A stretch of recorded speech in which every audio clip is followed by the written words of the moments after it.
Hello, everyone, and welcome to Autism Stories, where we connect you with amazing people that help autistic teens and adults become more independent and successful. I'm your host, Doug Bletcher, the founder of Autism Personal Coach. Time certainly flies by, and it's hard to believe that Autism Personal Coach turns 7 years old this upcoming January. But during this time, we have supported many clients in going to medical appointments. These appointments can be stressful for just about anyone, but even more so to autistic patients. On this episode of Autism Stories, we talk with Dr. Sarah Zate about why these appointments are so anxiety producing and what strategies medical practices can employ to make them less overwhelming. We hope you enjoyed today's conversation. Dr. Zate, thanks so much for joining us today. No, I'm glad to talk to you. Now, I know initially it wasn't your intention to work with so many autistic people. Why do you think your practice has attracted autistic people and their family members? I am active on Facebook as a physician, and so I did a couple of live episodes on things like sensory processing disorder and ADHD, which then kind of went out to our community. And I think there's a lot of autistic parents really looking for a provider who gets their kid and gets them and their life. So once we had one kid in our clinic, they told all their friends. One of my friends joked that I found my niche, and I said, I was never looking for this niche. She said, well, then your niche found you, which I think is probably the best description of the whole process. You've created a blog, something I don't see doctors do that often. What caused you to start this blog? There is so much nonsense on the internet about medicine that is so untrue that it's actually dangerous for our patients. One of the ways that we can deal with it is by trying to take that information off the internet. But the internet's forever, and there's no way that we can get all of it. The other thing we can do is to put out good information, good evidence-based information that families can use to make intelligent decisions about their children. I think it, in some ways, is our responsibility as physicians to be louder than the people who are putting out misinformation. And so I am one of many providers who is kind of in that group. I found you through your blog, and you wrote a wonderful article about making a medical practice autism friendly that I really wanted to talk with you about today. The first consideration you have for practices is to look at their waiting room. I've been in many waiting rooms with autistic adults going to appointments, and they can certainly be very overwhelming. What are some questions you think medical practices should ask themselves in designing a space that is less likely to induce sensory overload in the waiting room? It's partially structural. When we have those flat plastered walls, they echo sound everywhere. And when you have 15 or 20 people in your waiting room talking at normal volume and all the sound bouncing off of all of those walls, it gets very loud. There are ways to combat that. There are things like acoustic paneling that can sort of dim the bounce of all of that noise and kind of keep things a little quieter. There are partitions that can be put up between sections of waiting rooms. Our waiting room has a little cave kind of a thing in the corner with desks inside where our patients can go inside and color. And it's just a little enclosed, and it's a little more comfortable than that giant cavernous waiting room. And then we've set up chairs where there are several distinct seating areas, so parents and their children can sit all together without having them feel like they're going to go bouncing all over the room. It's a little bit contained. The other thing is really looking at the way you check your patients in. The way that somebody built our clinic was that there's a chest-height counter. So the patient's parent stands there and talks to our receptionist who's seated. That's a really difficult dynamic. It's very hard to get sound across. It's very hard to communicate and see each other's faces.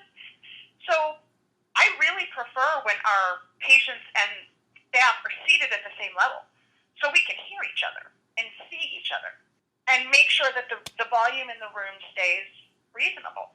And then there's fluorescent lighting, which is always always a problem, but very difficult to get around in practices. But there are things like sheets you can put over the lights to kind of dim them a little bit and make them not quite so overwhelming. But really, this is the thing that I think doctors need to get a better grasp on is, if I have 20 patients in my waiting room, I'm probably not booking appropriately. There's no reason that 20 people should be in my waiting room at any one time. There's only 2 doctors in my practice. That means my patient flow is wrong. So my priority should be to find a way to book, to bring those patients back as quickly as possible, so the waiting room isn't this bus station kind of an environment, which is how I think some of them feel. So one simple way to just make it more friendly to patients in the check-in is just to put a chair right there for them to sit down in to check in. Yes, and to give it that sense that in this moment you are interacting face-to-face with this person who has nowhere else to be but with you. I don't know why being seated has that feel to it, but it matters, and if we can do it, we should always do it. Now, what about when the patient leaves the waiting room and they have, in many appointments, they'll have to transition to other rooms, sometimes more than one during the appointment. And transitioning can be very stressful for autistic people. So do you have any suggestions on how medical practices can help with this? So what we did was to really walk the process as a patient and think about each transition and who it benefits. Does it benefit the patient because there's procedures I can only do in certain rooms? So if you're getting a hearing test, I do have to put you in the hearing test room. There's no other place to do that. That's not something I can change. But can I take vital signs in the exam room instead of moving you from the waiting room to the vital signs room to the exam room over a 3-minute time period? That's a little stressful. Can I move this all to the exam room? And the answer is yes, because most of the time when we take those little detours to other rooms, it's to benefit our staff at the expense of our patient. We do it to save time. But if someone has a meltdown in the midst of all of that, that's not saving time. Just for about any patient, a medical appointment can be stressful, but I think even more so to autistic patients. Are there any strategies you use in your practice to reduce this stress? Yes. So we're a pretty small practice. We've got 4 staff and 2 doctors. So our patients get to know us all very quickly, but they always seem to know one staff member better than the other. So we've tried, the patients who seem to struggle the most, we've paired them up with a medical assistant. So every time this child comes in, that medical assistant knows to grab that child. So it's always the same face. So same room. All of our rooms are set up exactly alike. Desks are in the same place, sinks are in the same place. So no matter what room you end up in, it looks exactly the same. We've learned to kind of move things around for the patient's comfort. There's no reason I need to weigh you at the beginning of the visit. I could do it at the end. And if the scale really bothers the patient, let's do it at the end. Or let's check the blood pressure at the end when they're calmer, or whatever kind of works for them. But we've really tried to hear from our patients where their stress points are and work around those things in a way that's a little bit more sensitive to what they need. Now, with my father being a doctor, I've learned over the years from him that medical practices aren't always the most educated about autistic patients. So I read where you talked about educating your staff. Mm-hmm. What are some misconceptions you often see medical staff have about autistic people? So there's really 2. One is that autistic people can't understand their own medical care. So I have seen physicians walk into the room with patients and start talking to the parent or the other adults in the room. I'm reasonably certain that most autistic people can understand their own medical situation, and if they're adults, they have the right, in most cases, to make their own medical decisions. You need to talk to them. So that assumption of capacity is a really big issue. The other one is that all autistic people are the same. So if I deal with one person this way, I'm going to deal with all autistic people the same way. Everybody's different. Everybody has their own specific needs, and if you don't pin down what those needs are in the first visit or 2, you end up making everybody's life harder. So those have been kinds of things we've had to work around here and get the feeling that we sort of know each patient as an individual autistic person and that we address their medical care to them. Sometimes young at 4 or 5, we engage them in conversation.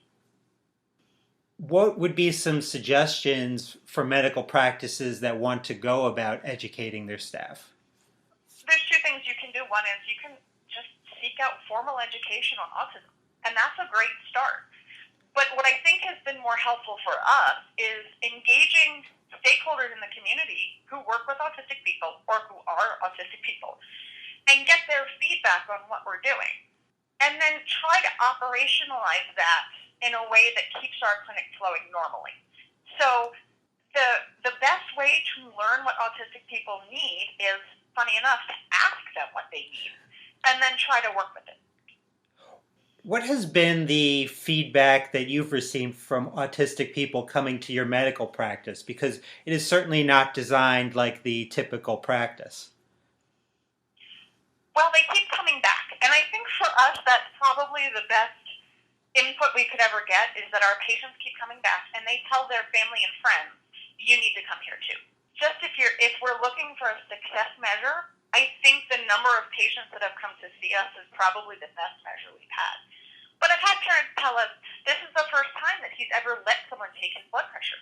This is the first time that he's ever gotten through shocks without being restrained. And those little tiny victories are things that we celebrate as a measure that we are doing what we mean to be doing. When thinking about educating staff, I think one piece of education that's important is educating on interpersonal communication, and that many of the problems autistic people face in the world of medicine could potentially be caused by this. How much do you feel like this gets in the way of autistic people getting the proper medical care? I would say that more than half of it is just the issue of social interactions between neurodiverse and neurotypical people. I don't know if you know Sarah Jane Harvey. She's an autism advocate from the UK. She posted an audio clip of herself in the emergency department. She was having some postoperative pain, and just to kind of show the treatment that she got. And it broke my heart because she asked for pain medication 5 times in 20 minutes. She was very clear about what she needed.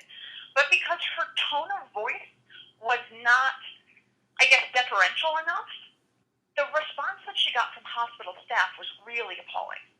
And what became kind of obvious to me in hearing that interaction as a doctor was that the staff was reacting to what they thought she was saying, and they missed what she was actually saying.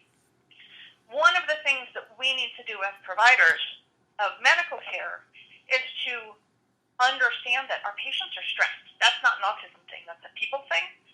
And that sometimes their tone of voice doesn't accurately reflect how they feel. We need to respond to their words, and we need to communicate in words, not in nonverbal communication, because it's so easily misunderstood. So being less emotional about the tone of voice would be really important.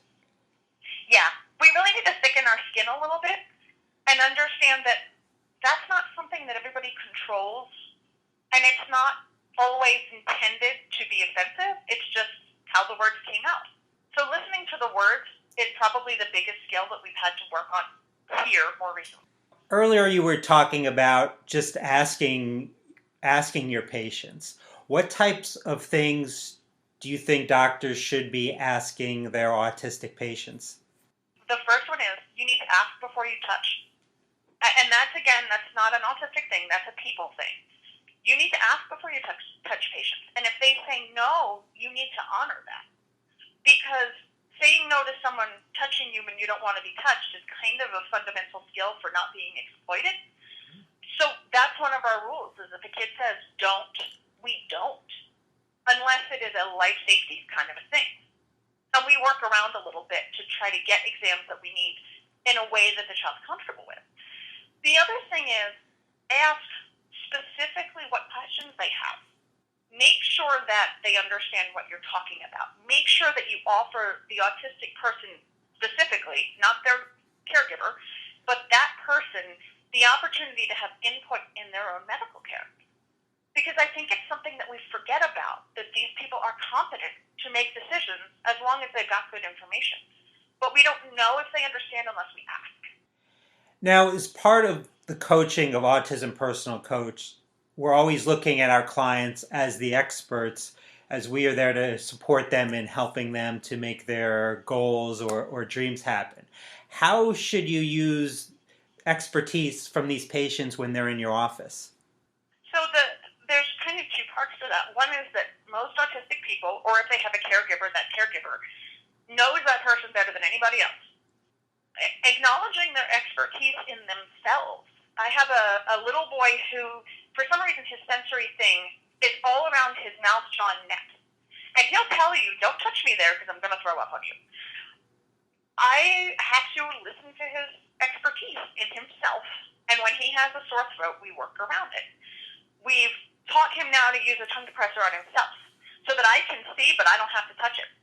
We would have never done that if we didn't listen to this 5-year-old boy in telling me exactly what his needs were.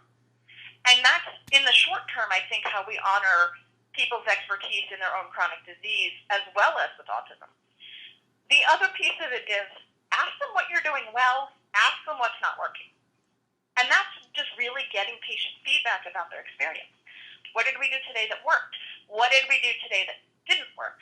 We could help you de-stress in this office in preparation for a procedure. What would that look like? Would we turn down the lights? Would we give you fidget toys? Would we give you an iPad? What can we do here to make this experience better? And then actually do those things when issues come up. So some of it's just about us being respectful of them as the expert in themselves. For those that want to read your wonderful article about making a practice autism friendly, or they want to get in contact with you, how would they go about doing that? So I am not an original person. So my website is drzate.com. On Facebook, I'm dr.zate. If you Google me, you'll find me instantly. There's not a lot of Zates in the world, I find. So I'm pretty easy to track down. And I'm located in El Paso, Texas, so nobody is anywhere geographically near us, ever. But if you happen to be in town, we're easy enough to find. You can get a kind of tour of our office and see what we've done here to really try to make autistic people feel comfortable and empowered. Well, the next time, or I should say the first time I'm in El Paso, Texas, I am going to give you a call because I would love a tour of your office. Yes, there's only two of us. We joke that it's like an old school, tiny private practice, but we're actually an academic practice, so we've got students. So the best part is I get to teach young, impressionable doctors how to do these things. Hopefully they're going to carry them forward. I hope so as well. Thank you, Dr. Zate. I really enjoyed the conversation. Anytime. It was nice to talk to you. Thank you for listening to today's episode, and thank you so much to Dr. Zate for the conversation. When myself or some of the other coaches with Autism Personal Coach go with autistic people to medical appointments, we use their expertise to plan for the appointment. We're also a second pair of ears to process all the verbal information that happens at medical appointments, because so often there's a lot of talking being done. We also help autistic people to advocate for their needs at the appointments. We've been in appointments with doctors who are very knowledgeable about the needs of neurodiverse patients like Dr. Zate, and that makes our job much easier. Other times, doctors are not as knowledgeable, and the hope is that we continue to get more and more doctors to educate themselves about the needs of neurodiverse patients by doing exactly what Dr. Zate suggested, which is asking them what they're doing well and what they need to do to make the appointment less stressful and more successful. After all, autistic people are the experts of their experiences. Modern life can be challenging for anyone. When you're autistic, the world isn't designed with your unique traits in mind, and everyday demands can feel insurmountable. At Autism Personal Coach, we celebrate neurodiversity by empowering adults and teens to be the best version of their authentic selves. The people we serve are the real experts. We're here to help their goals become a reality. To get an autism coach for a loved one or yourself to achieve your goals or dreams, email autismpersonalcoach@yahoo.com or call 216-336-5889 and request a coach today. On the next episode of Autism Stories, we will talk with Michaela Ackerman about how open space offices can be less overwhelming for autistic employees. Talk to you then. Social skill issues, verbal and nonverbal, repetitive behavior, all signs of ASD, easily angered, easily confused, hard to comprehend. What is being said? Standing in line, swaying back and forth. People stare at us like we are fools.